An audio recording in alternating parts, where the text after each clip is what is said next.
চিরিরবন্দর উপজেলা বেলাল সাহেবের IT firm. Chirirbandar হচ্ছে দিনাজপুর জেলার একটি উপজেলা। 12টি উপজেলা নিয়ে 3.5 লাখ মানুষ নিয়ে এই চিরিরবন্দর। এটা ঢাকা থেকে অনেক দূরে, বহু দূরে। তারপরও এখানে গড়ে উঠেছে বেলাল সাহেবের আইটি ফার্ম। এই আইটি ফার্মেই কাজ করছে আমাদের মেয়েরা, বাংলাদেশি মেয়েরা। এখানেই গড়ে তুলছে তাদের ভবিষ্যৎ। আমি বেলাল সাহেবের সাথে কথা বলছি। বেলাল সাহেব, আপনি এই ফার্মটা কবে গড়ে তুলেছেন চিরিরবন্দরে? স্যার, এটা চিরিরবন্দরে 3 বছর আগে আমি শিফট করে নিয়ে আসছি। এর আগে আমি একটু জোরে বলেন, মানুষে যাতে শুনতে পায়। এর আগে আমি ঢাকায় শুরুটা করি।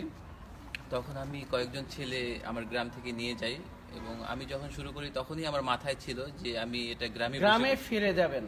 সুতরাং আমরা যে সবসময় মনে করি ঢাকা ছাড়া কিছু হবে না, শহর ছাড়া কিছু হবে না, কিন্তু এখানে এসে সবাই ভয় পান যে নেট স্পিড কেমন হবে, কি হবে। আমি দেখতে পাচ্ছি আপনার এখানে একটি টাওয়ার, আমার বিল্ডিং এর উপরে স্যার টাওয়ার লাগিয়েছেন, সেখানে হয়েছে। অর্থাৎ ইচ্ছা থাকলে উপায় হয়। আমাদের সাথে আরেকজন আছেন প্রিন্সিপাল মহোদয়, আপনার নাম বলেন? মিজানুর রহমান সাহেব। আমেনা বাকি একটি শিক্ষা প্রতিষ্ঠান, এখানকার ব্র্যান্ড। এখান থেকেই আশেপাশে গড়ে উঠেছে অনেক শিক্ষা প্রতিষ্ঠান। আমরা এখন ভিতরে যাব, দেখব যে বেলাল সাহেব কি করেছেন বা কি করছেন।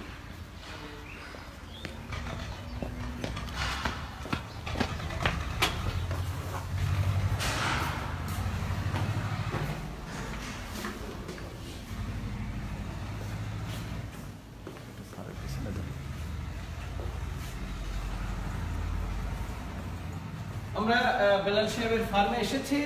আমরা কথা বলবো আইটি কর্মীদের সাথে, প্রত্যন্ত অঞ্চলের আইটি কর্মীর সাথে। আপনারা কি একটু আমাদের সাথে কথা বলবেন? একটু কাঁধে ব্যাঘাত ঘটাবো। আপনারা কোথা থেকে এসেছেন? গ্রাম থেকে। এখান থেকে কত দূর? 1 কিলো। কত দূর? কোথায় পড়াশোনা করেছেন আপনারা? এখানে পড়াশোনা করেছেন, ঢাকায় করেননি? ঢাকা বিশ্ববিদ্যালয় করেননি, রাজশাহী বিশ্ববিদ্যালয় করেননি। এই কাজটা শিখলেন কোথা থেকে? এখানেই শিখেছেন, এখানেই কাজ করছেন। বাড়ি থেকে প্রতিদিন আসেন এবং কাজ করেন। স্যার, এর আগে উনি গার্মেন্টসে কাজ করছে। গার্মেন্টসে কাজ করছেন, এখন আইটি তে কনভার্ট হয়েছে।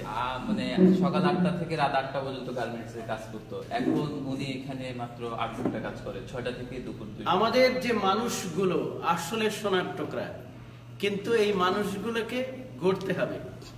আমাদের যে সরকার থেকে একটা প্ল্যান ছিল যে প্রতিটি উপজেলায় একটি দোতলা ভবন হবে, এবং সেখানে গ্লাস এবং স্টিলের ভবনে 3 শিফটে 60 জন কাজ করবেন।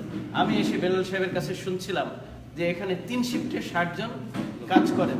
সুতরাং সরকারের যে স্বপ্ন ছিল, সচিবের যে স্বপ্ন ছিল, এনআই খানের যে স্বপ্ন ছিল, তার আগেই বেলাল সাহেব বাস্তবায়ন করেছেন এবং এখানে কাজ করছেন।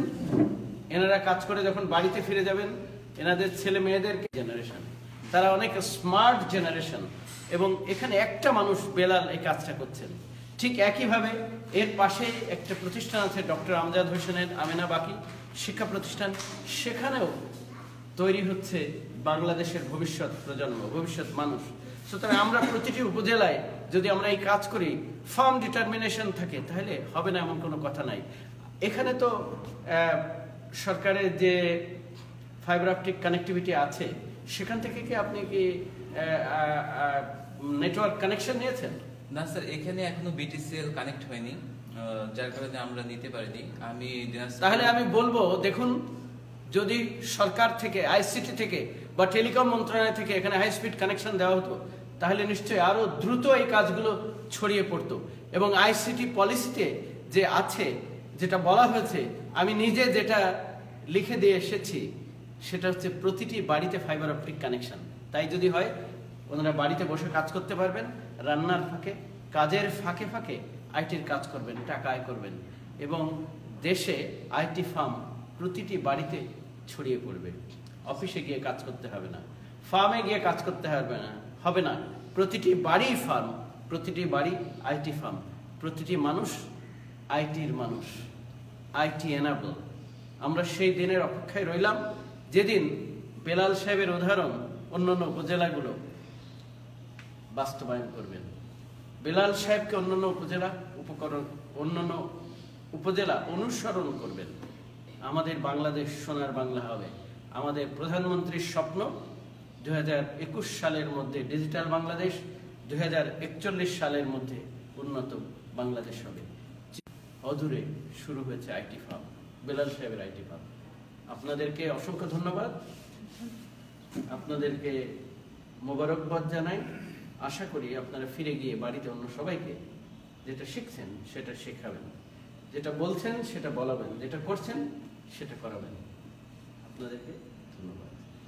ধন্যবাদ স্যার আপনাকে। ধন্যবাদ স্যার আপনাকে এখানে এত দূরে আসার জন্য।